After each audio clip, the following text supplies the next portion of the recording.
Right, time to look at modes and how we can use them to streamline our dictation process.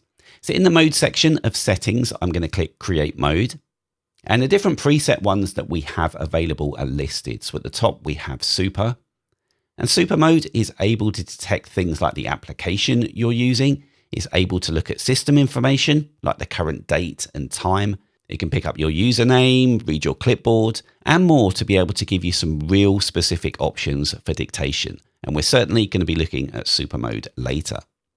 Next, we have voice to text, and that's what we've been using in the default mode so far. There's no AI processing here. The results do still have punctuation, and they use your vocabulary for text replacements, as we just saw. Below that, we have message mode, which is great for applications like Messages and Slack. It does clean up your message.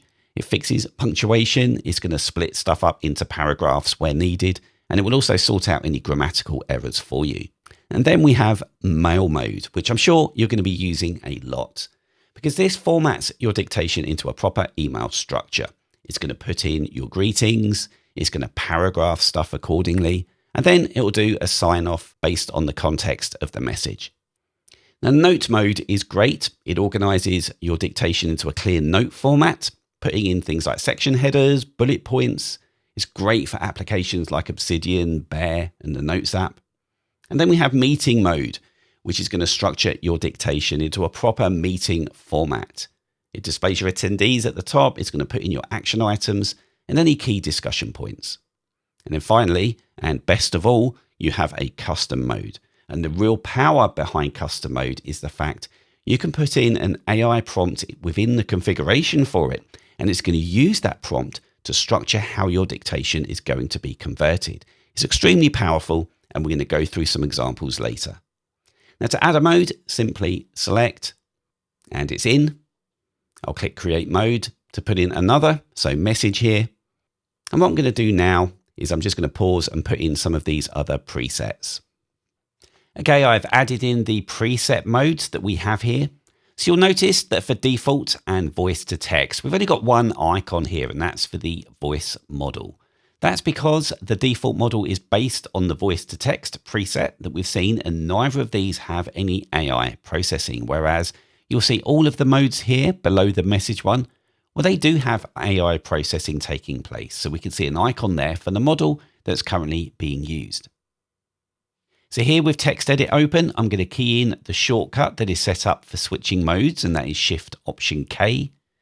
You'll see all of our modes that we have are currently listed there. And on the right hand side, there's a number key that you can press to go directly to that mode, or you can use the arrow keys to navigate between them.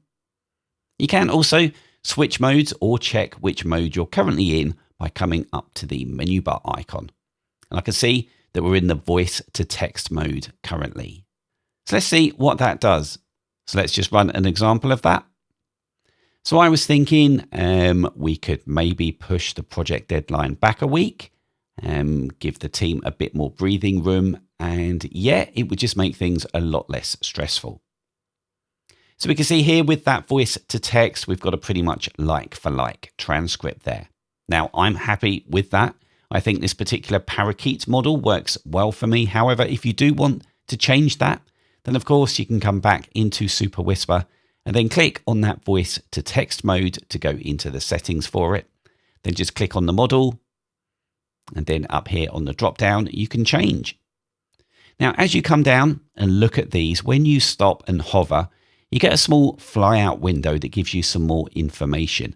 So you've got a description of the model itself, as well as a speed and accuracy rating. And the size of the model, if it's a downloadable one to your machine, is there too. And these can help you make an informed choice as to which model to use. Alternatively, you can, of course, use the Superwhisper website, because in their documents area, they've got a models section. I'm currently on the voice page in there. And this allows you to look at comparisons between the different voice models. I can see the Superwhisper cloud ones here, as well as the local whisper models further down. Then further still, we have the NVIDIA Parakeet one, which I've been using.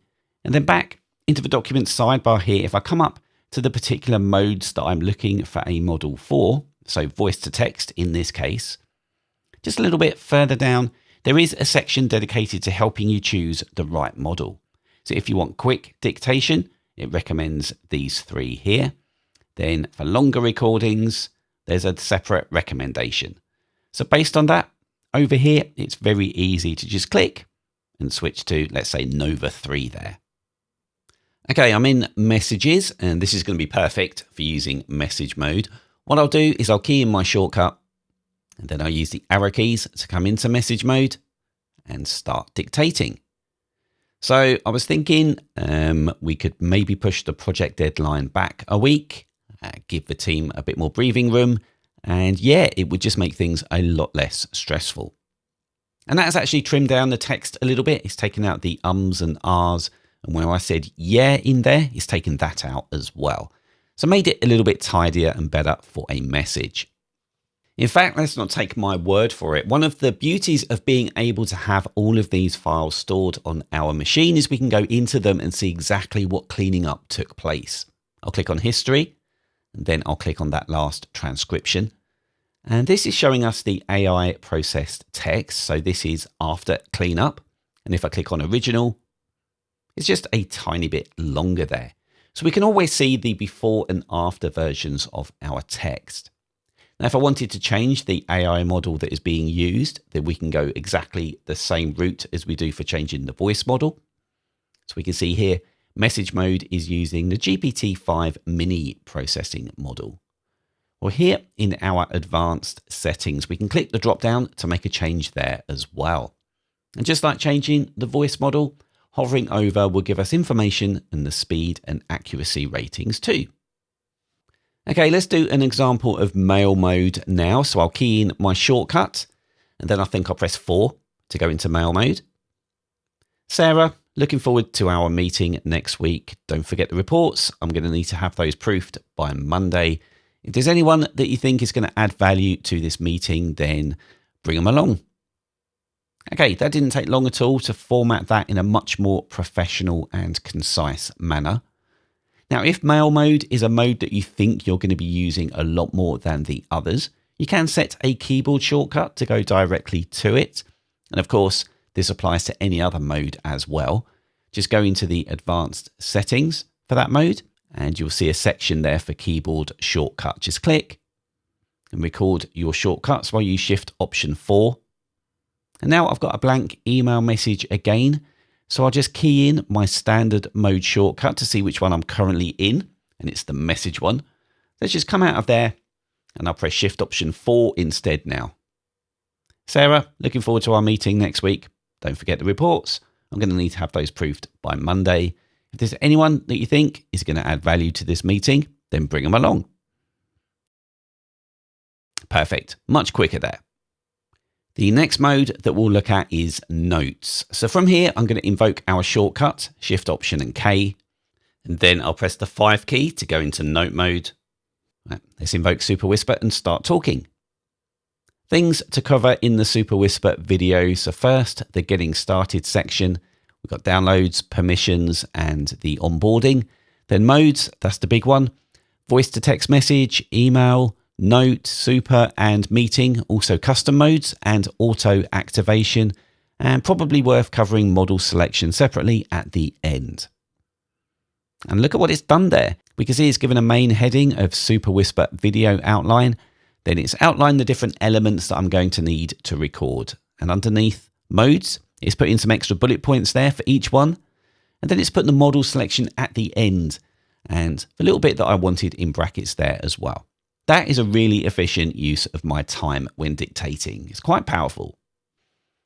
So that's an overview of the first 4 modes there. And we're going to take a look at meeting and super just a little bit later.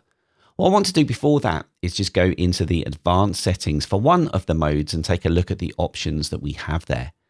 So we use the message mode here as an example, and we've seen already at the top, this is where you can change the language model and the voice model as well.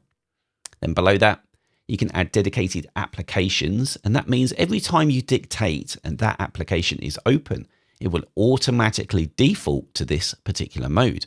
And we're going to look at some examples of that a little bit later. You can do the same for websites as well. Every single mode can have a dedicated keyboard shortcut, and then down here we've got a few more options to look at. So if you've got music or any kind of audio playing when you start dictating, which I generally do, you can determine exactly what happens with that audio. So the default is to pause, but you can keep the music playing. You can lower the volume or just completely mute it. Below that, you have a toggle to record your system audio. And this is going to be key when you're in meeting mode, because you're going to want Superwhisper to record the audio that comes from Zoom or Teams or whichever audio conferencing software you're using. Below that, there is a toggle to identify different speakers. Very important, of course, for meeting mode. And we are going to see that a little bit later. And we've already seen the real-time toggle here. Now, if you enable auto capitalize insert, then the first word of the inserted transcript text is adjusted to match the cursor context, dependent on where that cursor is. If you turn this off, it's always going to be lowercase. And then, if you want your dictated transcription to be automatically pasted into the active application, leave this on. There will be times when you don't want this enabled. So for example, if you're transcribing a meeting, you're not necessarily going to want to have all of that meeting text automatically pasted in the application you're using. You're going to want to turn this off for that. And then finally, at the bottom here, you can delete the mode.